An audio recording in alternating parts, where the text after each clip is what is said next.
homemade gazpacho. Oh, look how juicy and amazing. I'm gonna press it all down. Who's hungry? Eric and I went to Spain, and one of our favorite things to have was a gazpacho.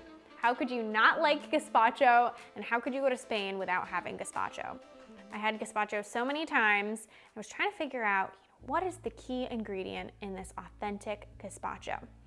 So I went to a few places and I asked around, asked them what was in their gazpacho, and believe it or not, there was no bread in any of the gazpacho recipes that I had, which is totally not something that you find in the US when you ask for gazpacho. It always has bread in it.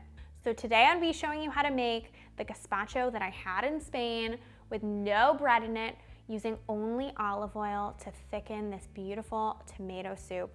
Oh, let's get started. It all starts with tomatoes. Surprise, it's gazpacho. I have some beautiful heirloom tomatoes here. My dad actually picked them up from his local farm stand for me because they have these beautiful purple Cherokees, which is my favorite kind. They're nice and sweet and rich. They look kind of ugly, but they're delicious. So what you're gonna do is you're gonna take a relatively small knife, you don't want a huge one, and you're gonna core your tomatoes, which just means to take out that center little rind.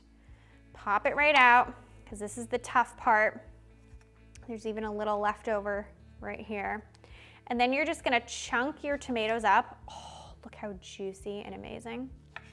Into big rustic chunks, just to make it easier for your food processor to handle. So you're just gonna pop them all in, keep going.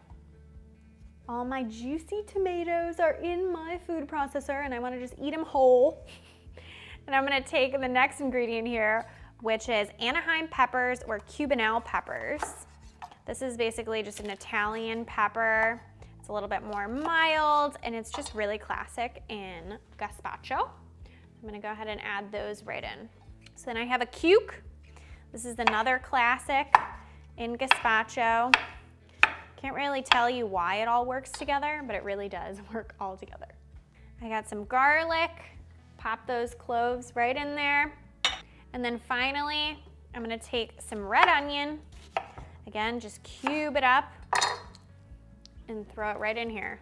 It's a packed one. So I'm gonna press it all down so it all fits. And I'm gonna pop my top on. And I'm going to blend this all together until it's nice and smooth. And then we're going to add all of our nice liquids. It's really gonna bind this all together and make it nice and creamy. So it kind of looks almost like a very smooth salsa. And so it's not really gonna look like a gazpacho yet because we need to make it nice and smooth. Classic gazpacho is smooth, not chunky. You're gonna add in some salt. You really do need salt because this recipe is just veggies or else it's gonna be really bland. I have a little bit of cayenne pepper. You don't need to add this, but I found that the traditional gazpachos had a little bit of heat in it. And then I have some sherry wine vinegar. This is the secret ingredient.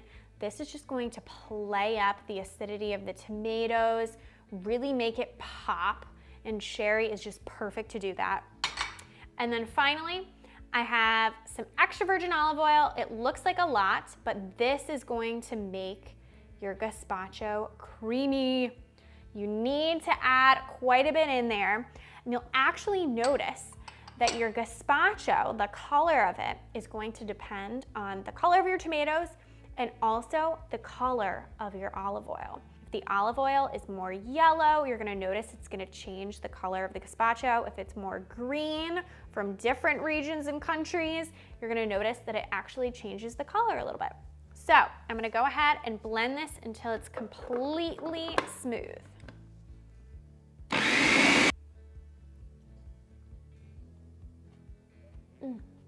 So you could just eat this gazpacho all alone, nothing on it, but typically in Spain, they garnish the gazpacho with a fun little assortment of toppings. So these are my favorite toppings that I had in Spain, starting off with a little bit of prosciutto or serrano ham. And you can either serve it just raw. I mean, it's not raw, but just as is on top. Or you can just take a dry skillet and crinkle up the Serrano ham or prosciutto right in the pan over medium heat and just let it crisp up in the pan until it starts sizzling a little bit and starts hardening, and then you can kind of sprinkle those chips on the top, the Serrano ham chips.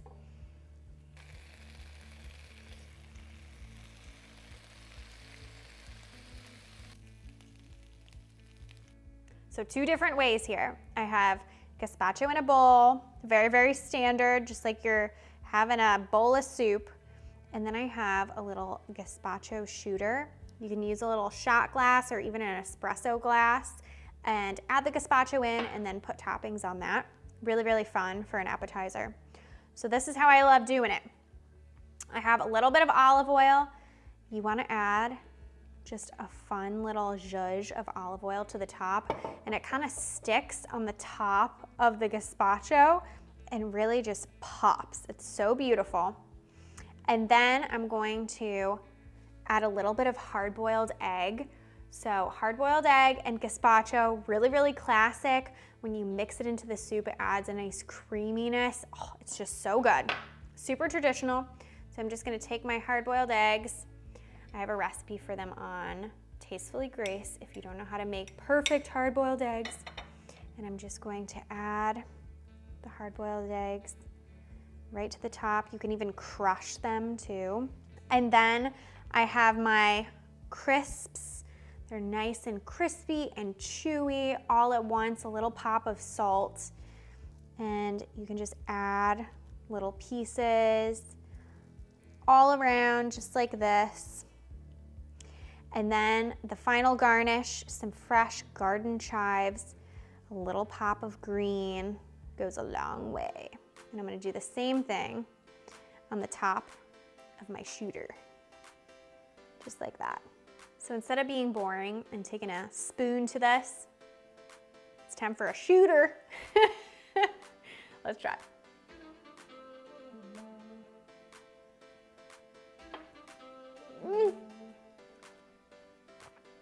The tartness of the vinegar, the little chives on top, so fresh, creamy from the olive oil. You don't miss the bread at all. Check this out on tastefullygrace.com. You won't regret it. Wee-oo, wee-oo, wee-oo. Are we making gazpacho?